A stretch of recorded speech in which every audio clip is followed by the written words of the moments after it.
Hello everyone, hello, and welcome back. This is part 2 of the mind games, and this time it's gonna be a little bit more simpler. I think the first part was a bit more complicated, but the second part is more on the simple side. The last part, I'm not too sure if it's gonna be the last part, but the next part is gonna be a little bit complicated as well. But yeah, this one we're gonna talk about pushback mind games, and pushback mind games, there isn't that much to talk about this, but this is just very important to know. In my opinion, it is important to know, and a lot of characters do have this. Not everyone, but a lot do have this. Now, what do I mean by pushback mind games? So, pushback moves in general in Tekken look something like this. So I'm going to be using the latest character to demonstrate this, right? So it's something like this. On block, obviously, right? Not on hit. So when you block this, if you see, you get pushed back by a lot. And when you get pushed back by a lot like that, usually your frames are gonna look something like this. It's gonna be something like -7, -8, -9, somewhere along these lines, right? There are some exceptions, but usually it's usually somewhere along these lines. But why is the pushback so important, and why are there mind games to it? I'm pretty sure a lot of people, if you paid attention to Tekken in general, or if you played a lot, you have seen people either press into these moves sometimes or not, you know, either one or the other. So for example, very common thing is maybe something like this, right? This is a new character flowchart. So it's -9 into a down forward 2. Obviously you can counter it, right? You can just dash in and do something fast if you want to counter it, or you can also do something else like long range move to counter it as well, right? But where does the mind game come in? Now the mind game here is very simple. Because of the pushback, right, because it goes to -9, you are forced to go in if you want to actually use your frames, right? Even though normally the +9 you can use almost instantly, normally, without the pushback, right? You can just, I don't know, down back 4 or forward 4 or jab or whatever you want, right? But if you want to use this -9 here, you have to go in first and then press the button, like I did a dash into an electric here, right? And because of that, the dashing in actually takes some frames. So the 9 frames, you're actually using that to dash in instead of using it for a button. Right? If that makes sense. So what you're doing here is doing something like this and get hit. Like a dash in, down back 4 is a low mix up because you're +9. But since you dashed in, that's what you use your frames on. That's why this kind of setups works so well. It works really well, and a lot of characters do have this with different variety of moves. This is just one example of the newest character, which is stance 3. This is the mid, right? You block this if you want to check. Usually you want a long range move. Something like a Jin forward 4 would be absolutely perfect here, right? Absolutely perfect. Not everyone has something like that, but just be aware of it, right? Because sometimes you're going to be forced to wait and then punish. Let's say, right? Just wait for the move to come out, then wait for the, you know, down forward 2, which, you know, sometimes you have to do it, and then punish it. So yeah, just let me just give you another example. This is Mary's example. I just want to show everyone because of the newest character, right? But a lot of characters have something like this, and I just mentioned Jin's forward 4, right? Jin's forward 4 is actually very similar to that as well. Even though it's a very good check for pushback moves, it itself is somewhat of a pushback move. Right, if you pay attention with this pushback, it covers a lot of distance. I said that the frames are gonna be along those lines, 7, 8, 9. This is 8, right? So something like that. And whenever this pushback happens, there we go, -7 sometimes. Whenever this pushback happens, you're usually forced to go in, right? You're forced to go in and then use your frames. That's why if they do something like this into, let's say, instant electric, which I messed up there, this into instant electric, it might catch you, or this into hop kick, or this into another this, it might catch you as well. So you have to be careful about how you actually see pushback moves in general, how you utilize doing counters against it, basically, right? If you have a character that has good long range tools, like Jin's forward 4 is another example of this, is whenever you get pushed back and just forward 4, right? And it's very good. But there are other examples of this as well, not only just Jin's forward 4. As I said, today's episode is not going to be the most complicated, but it's just very important to cover in general. So Jin, another one, Hwoarang also has on.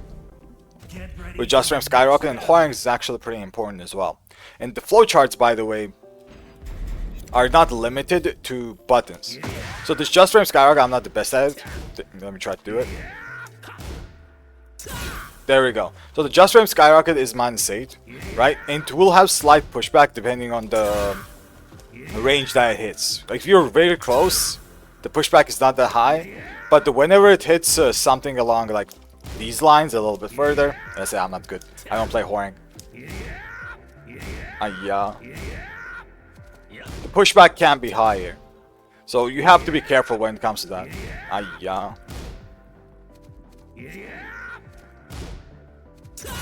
There we go. But yeah, just be a little bit careful when it comes to stuff like that. It has slight pushback, some of them, right? And some of them will make you feel like you're basically a little bit further away than normal and try to dash in and then press a button, right? And this is just one of those moves that makes you feel like that depending on how it's blocked. So if it's a very close range, then it's fine. I don't know why I'm trying to do it so much, I really can't do it. But yeah, something like that, right? Like that is a little bit more common with a slight pushback, which makes you dash in first and then, you know, press a button. Another example, let me just show you another example, right? Because as I said, a lot of characters have this, and I mean a lot of characters. And depending on the move, like for example, it's not only a big button that will push you back, there are small buttons that can push you back as well, that will also make you feel like you need to dash in before you press something. Like Elisa's, for example, is another good example of a very small button, the very fast button, that will have slight pushback, which is down forward 4. If you see this pushback, it's kind of similar to the other pushbacks, right? But it's a very fast button. It is -7, as I said, it's usually among those lines, but this is very, very good because Elisa as a character can backdash here, make everything whiff, can also down forward 2 here if anything, you know, have a read, or sidestep here. As I said, you don't have to use a button, you can also use movement after this, right, as the character that's using the pushback move. So you have to be very, very careful. Even Kaz has something similar to this with an electric, right? It's kind of similar, but since electric is plus frames, the mind games are different. It's different pushback mind games basically with electrics because it's +5. You can't really force people to come in and use their frames because they're minus, right? That doesn't work like that. Usually you're the one going and using your frames and you're the one getting hit. So imagine an electric works the same way as this, but you're the one going in and you're the one getting hit because of the same concept, if that makes sense, right? Instead of the +7, like for example, this is +7 on pushback, right? If you do an electric and they block, they're gonna be +5 with pushback. This is very, very similar situation. So if you're trying to go in and they press, you're using your frames to go in, so you're getting hit. It's the same concept, but it's the reverse, right? You're the one doing it to yourself instead of the opponent doing it to you. So yeah, it's something like this when it comes to pushbacks. A lot of moves do this. I can't really showcase everything. Like I already showcased Elisa's, right? I showcased Hwoarang's. Hwoarang is not that bad, but sometimes it can become pretty bad depending on the range. Jin's forward 4 is amazing. Something like Mary Zeus is also a very, very good flowchart, right? And there's a lot in general, like a lot of flowcharts like that. Like even Brian's 3+4 can push you back decently far, even though it's punishable. I mean, technically speaking, it's punishable, right? And these are all pushback mind games. And depending how far they push you back, they might have like a different kind of utility to it, right? Like for example, 3+4 also has pushback, a lot of pushback. This is -13, this is one of the exceptions to the frames I mentioned. So this has so much pushback that if you dash in, you will get caught by, let's say, something like this. Some of you might have seen something like this, right? 3+4 pushback, jet upper.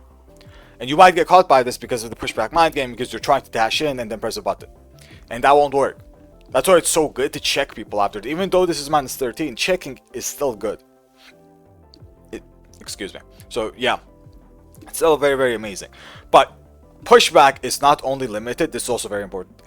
It's not only limited to moves on block. There's also a lot of pushback moves even on hit. And specifically, I want to talk about some lows. And a very good example of this is something like down 4. Like when down 4 hits, pay attention to this pushback, right? This pushback creates the same kind of scenario, more or less. The frames aren't, in your favor, obviously, but it creates a very, very similar scenario when you get the feeling that you want to go in if you want to actually do something, right? So it forces you to dash in, and dashing in basically makes you use the frames that you don't have. I mean, you do have in other scenarios, but then if you want to press anything else, then you don't have the frames. So this is very, very similar. That's why if you do something like this into jet upper, maybe you get caught if you try to dash it, right? Or if you do something like this into orbital, dash in, maybe you get caught by that as well, right? And this is a very, very common floor chart, by the way. Down 4 into orbital, especially up orbital. Very, very common. And there are other moves like this as well. Brian's is just the best example. Okay, so let's just sum it up a little bit, and that's gonna be it.